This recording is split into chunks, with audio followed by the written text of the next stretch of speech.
Millennial Kingdom అని పిలుస్తాం. ఏంటంటే ఈ కాలంలో ఏం చేస్తామంటే 1000 సంవత్సరాలు దేవుడు మనం పరిపాలన చేయబోతున్నాం. చూడండి, ప్రకటన గ్రంథము 20 అధ్యాయము 4 నుంచి 6 వరకు చదువుకుందాం. ప్రకటన గ్రంథము 20 అధ్యాయము 4 నుంచి 6 వరకు.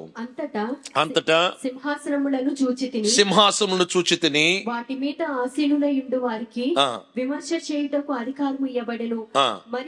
మరియు క్రూర మృగమునకైనను దాని ప్రతిమకైనను నమస్కారము చేయక తమ నొసలయందు గాని చేతులయందు గాని దాని ముద్ర వేయించుకొనని వారిని యేసు విషయమై తామిచ్చిన సాక్ష్యము నిమిత్తమును దేవుని వాక్యము నిమిత్తమును శిరచ్ఛేదనము చేయబడిన వారి ఆత్మలను చూచితిని. వారు బ్రతికిన వారై 1000 సంవత్సరములు క్రీస్తుతో కూడా 1000 సంవత్సరములు క్రీస్తుతో కూడా రాజ్యము చేసితిరి. ఇక్కడ చూడండి, యేసు ప్రభు 2 రాకడ తర్వాత జరుగుతున్న ఒక 1000 సంవత్సరాల పరిపాలన దేవుడు చేయబోతున్నాడు. ఒక 1000 years. ఈ పరిపాలనలో అనేక సింహాసనాలు ఉండబోతున్నాయి.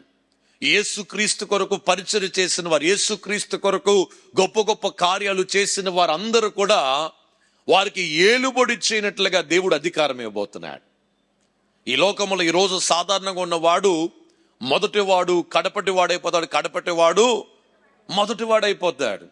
తెలియకుండా మీలో కొంతమంది ఆ కుర్చీల్లో ఏలుబడి చేయడానికి దేవుడు ఆయన ఖడ్గము మీ చేతుల్లో ఉంచి ఆయన ఈ సృష్టి యావత్తును ఏలడానికి దేవుడు మనకి అధికారం ఇవ్వబోతున్నాడు. దేవుని బిడ్డలారా.